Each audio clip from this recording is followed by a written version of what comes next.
Ուրբաթ կառավարությունում հանդիպումից հետո պատասխան չստանալով այսօր նորից կառավարության մոտ բողոքի ձայն են բարձրացրել Multigroupի ընկերությունների աշխատակիցները։ Նրանք գործադիրից 3 հարցի պատասխան են ուզում ստանալ. երբ են բացվելու իրենց ընկերությունների կապարակնքված դռները, երբ են իրենց հաշիվներն ազատվելու կալանքից, ով է վճարելու պարապուրդի մատնված աշխատակիցների աշխատավարձերը։ Քանի որ ռեալ հասկանում ենք, քանի որ ոչ մեկ չի աշխատում, ոչ մի հիմնարկություն չի աշխատում, որտեղից պետք է տանք մարդկանց փողեր։ Այս հարցերն այսօր էլ են հնչեցրել ընկերությունների տնօրենները կառավարության ներսում դիմումների քննարկման, քաղաքացիների հետ հետադարձ կապի մշտադիտարկման եւ գնահատման վարչության պետ Համլետ Նազարյանի հետ հանդիպման ժամանակ։ Իշխանությունները պետք է րոպե առաջ բացեն այդ կապարակնիկները, մարդիկ անցնեն իրենց բնականon աշխատանքի, իրենք իրենց հարցերը թող լուծեն այդ բարձր մակարդակում, բայց հասարակ ժողովրդի ինչի համար դժվի։ Որն է հասարակ ժողովրդի մեղքը, հարցնում են այս մարդիկ, որոնք արդեն 1 ամիս է չգիտեն ինչպես հայթայթել կոմունալ վճարների, տանվարձի, վարկերը մարելու համար անհրաժեշտ փողերը։ Չեն հասկանում ինչ կապ ունի իրենց հետ ԲՀԿ առաջնորդի դեմ բացված քրեական գործը, հույս ունեն իրենց ձայնը կհասնի կառավարության աշխատասենյակներ։ Միգուցե հասնի խիղճ ունենան, ինչքան տես ընտանիքներ են, բոլորս երեխաների, ընտանիքի, հիվանդի, բոլորը ամեն մեկը մի խնդիր ունի, չի կարելի։ Մեր մեղքը ո՞րն է։ Օլիմպիավանի աշխատակիցներից մեկը պահանջում է կառավարությունից սոցիալական աջակցության ծրագիր մշակել հարկադիր պարապուրդի մատնված մարդկանց համար, թեև ասում է հույսերն այնքան էլ մեծ չեն, որ իր պահանջը կլսեն։ Անտարբերություն եմ նկատում ազգի հանդեպ, որովհետև եթե մի փոքր մտածեին ժողովրդի մասին, մենք այսօր այս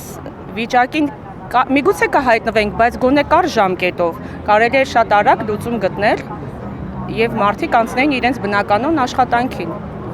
Այս է անտարբերություն, ուղղակի անտարբերություն մարդկանց մարդու տեղ չդնել։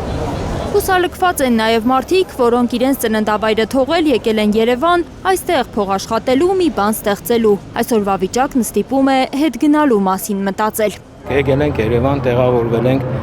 հաստատվել ենք, կրնացել ենք արդեն լուրջ խնդիրներ լուծել մեր ընտանիքի համար։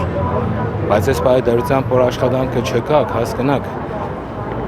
կամ պիտի թողնամ հեշտամ իմ Գյումրի քաղաքս, որտեղ աշխատանքը իմ գիտեցածից, իմ կրնացածից Գյումրի չեմ կրնա աշխատանք չարեմ, բայց տեղել այս պայմանությամբ այս խնդրի առաջ որ կանգնել ենք արդեն չգիտենք տուպիկովի սիտուացիա էլի կդառնա ռուսերեն արտահայտվա։ Այս մարդու խոսքով իրենց ընկերության աշխատակիցների մեծ մասը մարզերի բնակիչներ են։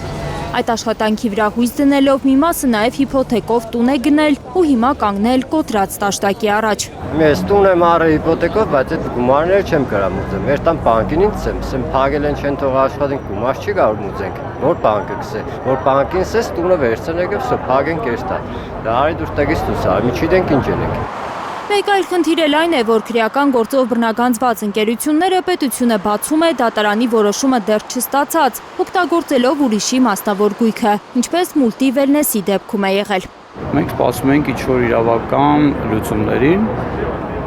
բայց պարզվեց, որ ոչ։ Այսօր քաղաքապետարանը ապօրենի մեր գույքը օգտագործում է առանց ինչ-որ մի իրավական թղթի, ոչ օրինական, դուրս է գալի, որ մեր հաճախորդներին, այսինքն մեր հաշվին լավություն են անում։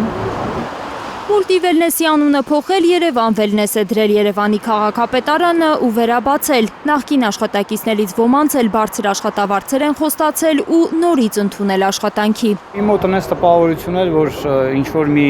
դիրք էին գրավել, արագ դրոշներն էին փոխում, արագ ինչ-որ վրայի գրված տառերն էր փոխվում, որ քաղաքապետարանը իբր գրավել է այդ ամեն ինչը։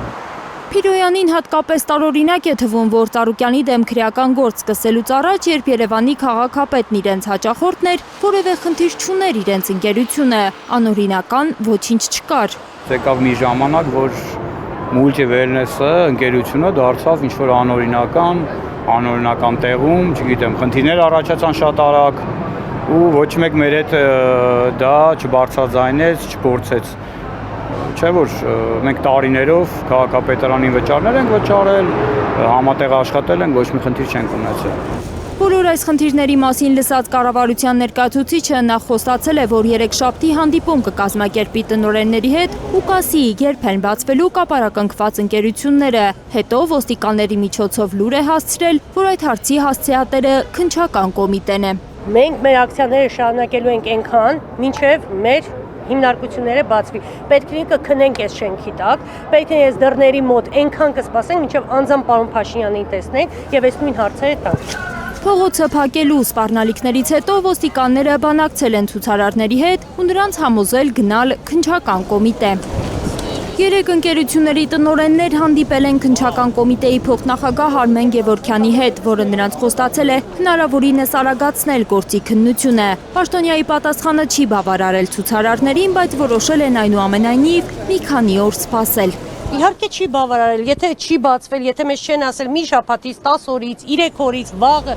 Դավթյանը վստահեցնում է դրանից հետո, եթե էլի որևէ փոփոխություն չլինի ու չհստակեցվեն իրենց ընկերությունները վերաբացելու ժամկետները, իրենք նոր թափով են սկսելու ակցիաները, 12,000 պարապուրդի մատնված աշխատակիցներով հեղեղելով փողոցները։